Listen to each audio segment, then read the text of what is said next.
ఎందుకంటే ఇమాన్యుల్ మీద అన్నాను. అది ఎందుకు ఒప్పుకుంటానంటే ఇమాన్యుల్ అక్కడ ఆపి ఇమాన్యుల్ కి డెఫినెట్ గా అంత కష్టపడుతున్నాడు కాబట్టి ఎవరో ఒకరిని అసిస్టెంట్ ఇవ్వాలని చెప్పి హెల్ప్ జరగాలని చెప్పి ఉద్దేశం ఇమాన్యుల్ ఆపమన్నా. ఇమాన్యుల్ నువ్వు ఆగు.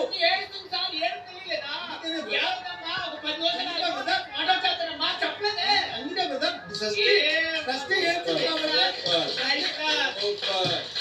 అందరూ కొట్టాలి.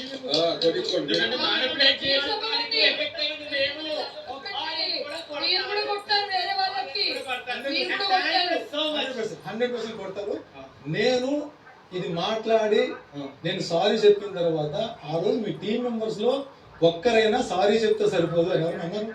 ఎందుకంటే సారీ చెప్పింది కామ్ అయిపోయారు. మరి ఒప్పేసుకోండి మేము ఏమనో అడిగిస్తాం కదా బాబు అని సరే ఏమి జరిగినట్టు పట్టించుకోలేదు. మళ్ళీ సంజయ్ గారు ఇక్కడికి వచ్చి మీరే అందరూ తిట్టారు. అవును నన్ను అందరూ తిడుతున్నారంటే అప్పుడు నన్ను ఒక్కనే తిట్టకండి నాతో పాటు ఉన్న తప్పులు ఎక్కువ ఎత్తులు ఉండాలని చెప్పి మీ పేరు చెప్పి మాట్లాడితే నేను సారీ చెప్పిన దానికి సార్ నేను యాక్సెప్ట్ చేస్తే తీసుకున్నానా లేదా? ఆల్రెడీ నేను సారీ చెప్పాను. అదే అన్నా నేను సారీ చెప్పాను. రివెంజ్ నామినేషన్ చేయకండి. ఏమైనా ఉంటే పాయింట్ నా పాయింట్ వ్యాలిడ్ పాయింట్ తీసుకుని నామినేషన్ చేయండి సార్. రివెంజ్ నామినేషన్ వద్దు సార్. నేను రివెంజ్ నామినేషన్ చేయలేదు. మీరు లాస్ట్ టైం నామినేషన్ చేసి చేస్తున్నా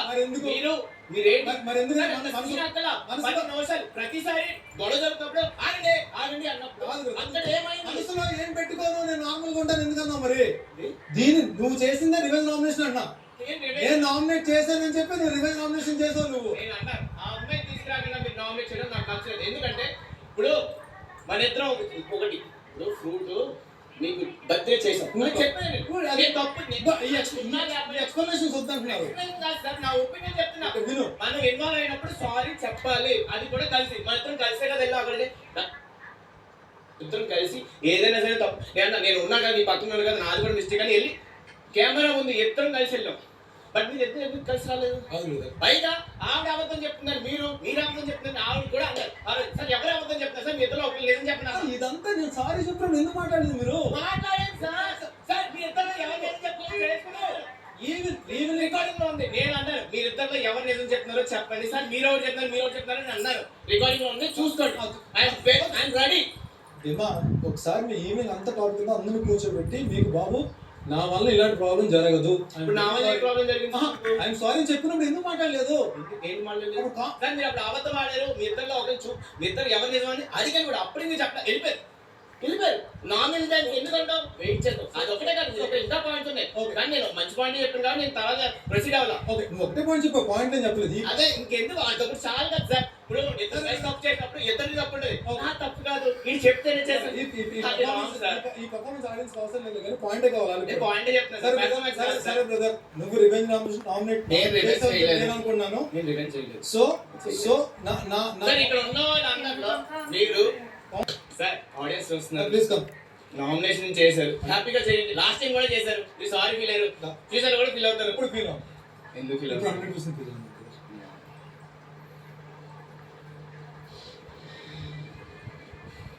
ఇలా ఉన్న వాళ్ళందరూ ఏం చేయలేదు కాబట్టి మిమ్మల్ని చేశాను. సింపుల్. థ్యాంక్ యూ వ్యక్తి. అండ్ ఇది నేను మనసులో పెట్టుకుని రేపు నుంచి మీతో బాగున్నప్పుడు అదే ఉండదు. మీరు నామినేషన్ చేస్తే నేను మీతో ఎంత బాగున్నారో రేపటి నుంచి అందరూ తర్వాత నుంచి అలాగే ఉంటాను. నేను మనిషి అన్నాక తప్పులు చేస్తాడు మనం అర్థం చేసుకుని ముందుకెళ్ళాలి అనే తత్వం.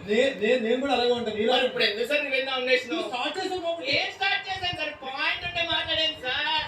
మీకు అర్థం కావట్లేదు సార్. Thank you.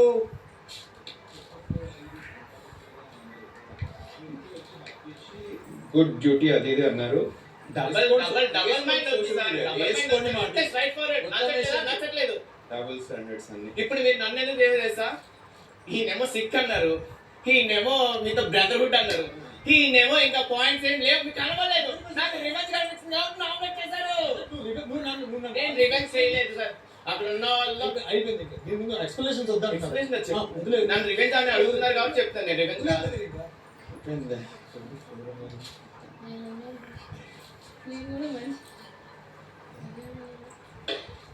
ఇంకా మాట్లాడుకోవడానికి బోల్డ్ ఉన్నాయి.